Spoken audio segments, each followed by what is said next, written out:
looking at bills to possibly exec today. If you could give us the first update on House Bill 2049, Jacob, I would appreciate that.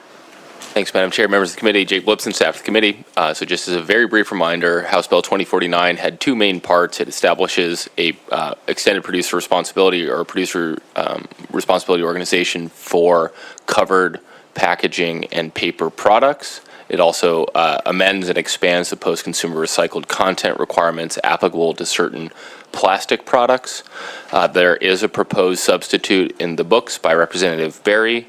It makes a number of changes to the bill. I'm just going to try and highlight a few of them. First, in the bill, in order for a producer responsibility organization to count towards their recycling performance rates, materials sent to an alternative recycling facility, the PRO would need to demonstrate to the Department of Ecology that certain environmental and human health criteria are met.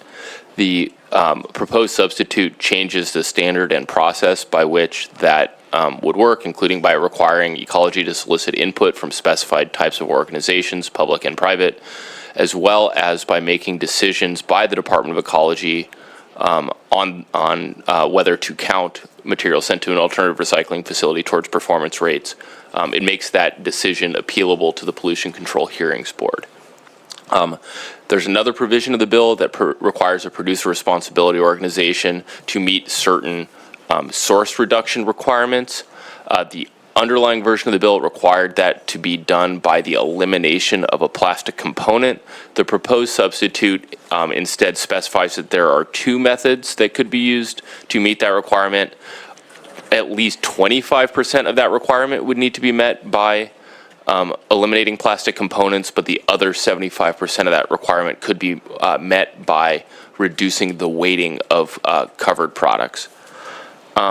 There are a few additions to the list of products exempted from producer responsibility organization participation requirements. And then finally, the bill makes a handful of changes to Part 2, the post-consumer recycled content requirements, including by making some changes to the underlying law that was enacted in 2021. So there's a new exemption for household and personal care product container, corks, enclosures, other than caps and lids from those PCRC requirements.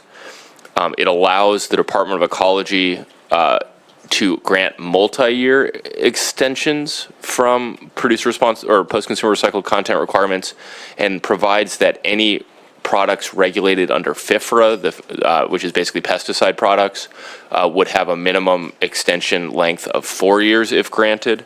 And it specifies that post-consumer recycled content requirements under that 2021 law and under the changes made by the bill apply effective as of the date of product manufacture. That was not explicit in the under.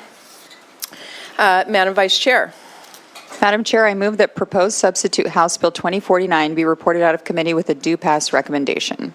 It has been moved and seconded that proposed substitute House Bill 2049 be reported out of committee with a due pass recommendation. Are there amendments to the proposed substitute? There are no amendments to the proposed substitute, Madam Chair. We're on. Okay.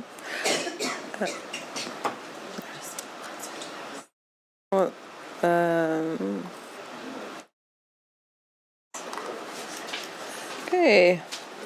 So the motion before the committee. The motion before the committee is that proposed substitute House Bill 2049 be reported out of committee with a due pass recommendation. Is there discussion? Representative Berry. Yes, thank you, Madam Chair. Just to clarify, do I speak once on the proposed substitute, or is there like 2 times? No, just once. Okay, that's what Mary said. Okay, great. Thanks, everybody. I am very excited about this bill. We have worked really hard on trying to address many stakeholder concerns. And we're trying to address a problem that is that 49% of materials are being recycled, and that 52% of materials, recyclable materials, are still being put in our landfills. This bill aims to provide convenient and affordable recycling to all residents, paid for by the producers of packaging. Thank you so much for your consideration today, and I hope you move this bill forward. Thank you. Representative Dye. Thank you, Madam Chair. This committee's choosing to move a bill that has a lot less support and is much more partisan, and as a result will be no. Thank you. Okay.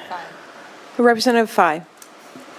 Thank you, Chair Dolio. I feel like I need to spend a couple of minutes on so that people understand my vote on this bill today, which will be not to move the bill forward. My lens of how I look at bills has a lot to do with the kind of work that I've done over many, many years, and that is to look at prioritizing the most important things that need to be done, and also to understand to the best that I can how workable the implementation of legislation is. And it's through that lens. Now, that's my lens. Every legislator has their own lens about how they look at things, and I appreciate those differences because that's what makes this place great. For me, the needs assessment, understanding the costs of any infrastructure that would need to happen to raise our current rates, which is actually pretty good compared to most states in this country. But I agree, it does need to be raised substantially. We need to understand the costs involved for the private sector, for the existing system operators, and to make sure that we focus on truth and labeling and try to reduce the confusion and contamination around recycling materials about what can be recycled and what can't be. For me, that's the first steps before one gets to the point of deciding that we're going to create a producer responsibility organization. That's my opinion. There are other opinions that I'm sure are based on the individual's own logic. But for me, it's that plus making sure that the PRO is publicly accountable and the processes are transparent. And I know that there's been work done to improve upon that. Not quite where it satisfies my particular opinion. It may satisfy other people's opinion.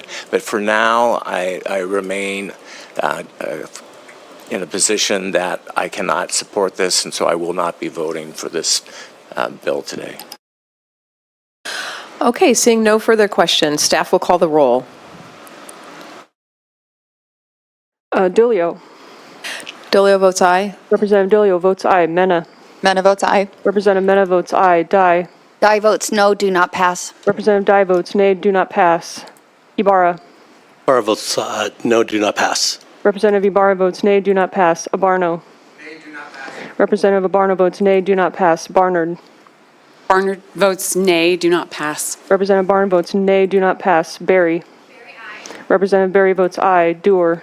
Dewar votes aye. Representative Dewar votes aye. Fye. Fye votes no, do not pass. Representative Fye votes nay, do not pass. Gaynor.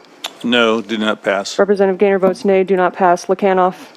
Lekanoff votes aye. Representative Lekanoff votes aye. Rammel. Rammel, aye. Representative Rammel votes aye. Sandlin. No, do not pass. Representative Sandlin votes nay, do not pass. Slatter. Slatter, aye. Representative Slatter votes aye. Street. Aye. Representative Street votes aye. Any member wishing to change or correct the way your vote is reflected on the standing committee report form displayed on the screen, please signify verbally or by using the raise hand function. Okay, seeing no changes, staff will announce the vote. Madam Chair, there are 8 ayes, 7 nay, 0 excused. By your vote, substitute House Bill 2049 is reported out of committee with a due pass recommendation.